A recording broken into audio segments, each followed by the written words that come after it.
today we are starting the month of August and we're starting a brand new book and we are getting ready to read the book of Leviticus. Today's devotion is called Salty Worship and we are on day 213, August 1.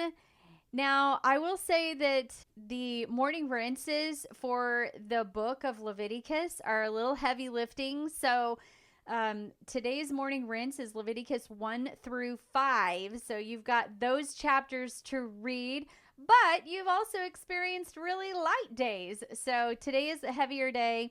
And the featured verse is Leviticus 2:13. Every grain offering of yours, moreover, you shall season with salt, so that the salt of the covenant of your God shall not be lacking from your grain offering. With all of your offerings, you shall offer salt. Worship is an expression of reverence. We know that from, being in church and going to worship services. We know that worship is an offering or an expression of reverence to God. And in the time of Moses, these expressions to God were manifested by offerings. And the 5 offerings that he wrote about to begin our study in Leviticus were 1, the burnt offering, 2, the grain offering, 3, the peace offering, 4, the sin offering, and 5, the guilt offering. So while our modern day expressions of worship are completely different from the ancient Eastern civilizations in the Old Testament, we can still glean nuggets from their practices, which is why when I express, or explain my devotional, I share how that we can glean and learn. This is an action-driven devotional, and you can have daily challenges and learn from books, even like Leviticus and Numbers. And so here we are, reading Leviticus, and we're looking at all of these offerings that they were giving. Worshiping God should be a lifestyle. In all that we do, we should strive to worship Him.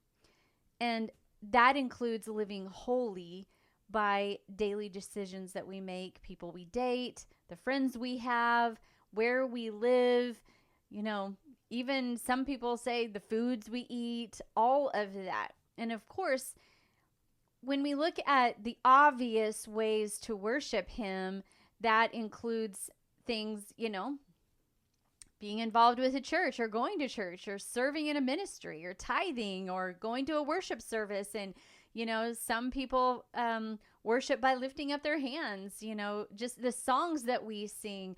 All of these are part of worship. And let me repeat, tithing.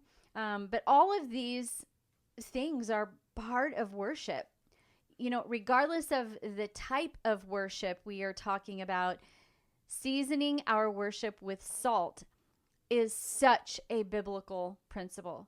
We can learn from the way that these offerings were back in, Leviticus. We can learn from that today because all of our worship needs to be seasoned with salt. As Christians, we are called to be the salt of the earth, and you'll read that in Matthew 5:13. We're called to be the salt of the earth. God wants our lives of worship to be seasoned with Him so much that it affects the world around us for His purposes. So for that to occur, we must accept the responsibility of being salt for God in all we do, and then live our lives with salty worship. And just like Moses' offerings had salt in them for a purpose, our lives of salty worship have purpose. And if we point to God in all we do, He will be the spotlight for others to run to. If we point to God in all we do, we are going to have salty worship. And our lives are going to be full of salt, and how we live our lives is going to be worship. And so therefore, we will have salty worship if we point to God in all we do, just like the offerings in Leviticus. Isn't that cool? I mean, we can have salty worship just like they did. It's just pointing to God in all we do so that we are the salt and light of the earth. So today's challenge to dig deeper is, our realizing that our lives should be an act of worship to God, seasoned in such a way that it causes the world to hunger for what we have. You hear stories about somebody might say, "Oh my goodness, I want what you have." That's being salt. That is living a life of worship and having salty worship in all that we do.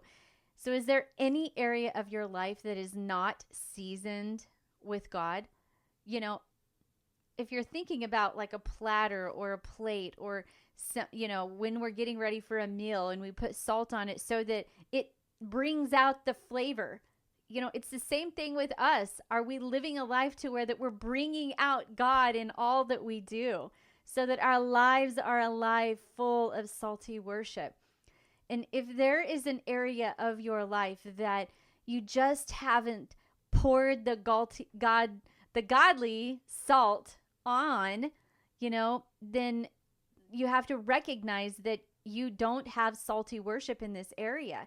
Is there something that you are not surrendering completely to Him? Then there needs to be salty worship in that area. And so ask God to help you make changes in that area to have salty worship for Him and to make others thirst for God. That's ultimately how we need to live our lives. We need to be living our lives so much so that we are making people hungry to know God just a little bit more through us. That is living a life of worship. That's living a life being the salt, and therefore we have salty worship. This could be all kinds of ways. This could be how we respond to life. This could be how we talk. This could be what we do in our spare time, and many other examples. This could be our heart for other people. This could be our heart for worship, our heart for serving, our heart for our pastor, our heart for the people around us, the heart for people at church, our neighbors. It could be, our spouses, our responses to our spouses. These are just a few things, but as we live our life every single day, do we have salt in our lives? Do we live a life of salty worship? Just like what these offerings gave, are we offering up our lives as a life of salty worship? Isn't that cool? I love examples like this to where that we can glean from God, or glean from the Word, things like this to be applicable to our lives today. And it's just amazing how that the Bible is just full of things like this if we just read. So I hope that you guys finished reading all of Leviticus 1-5. I know it's a long read today. Put that on your audio app and listen to it when you're driving or wherever. And definitely when you pull out your journal and you are having your evening reflection, what did you change today to have salty worship in every area of your life? And if you don't know, maybe there is an area that you haven't even thought about yet. It's always really cool to just ask God, Lord, show me if there's any area of my life that I am not worshiping in the way that you would want me to worship. Is there any area of my life that I do not have salty worship in the way that I am responding to others or talking or responding to life or whatever that may be? Show it to me so that I can live with salty worship every day of my life. And so today, as we embark on the month of August, what a way to start this month. How about we lay the foundation for the whole entire month to live a life of salty worship? And I hope that this inspired you and gave you some thoughtful things to glean from and some thought-provoking conversations to have and some things to talk to the Lord about. I hope that that's the case for you. And so you guys know where to get my devotional in the show notes. There's a link there. feel free to get a copy for a loved one. I would love for you to do that. And so until tomorrow, keep rinsing, reflecting, and repeating. God bless you.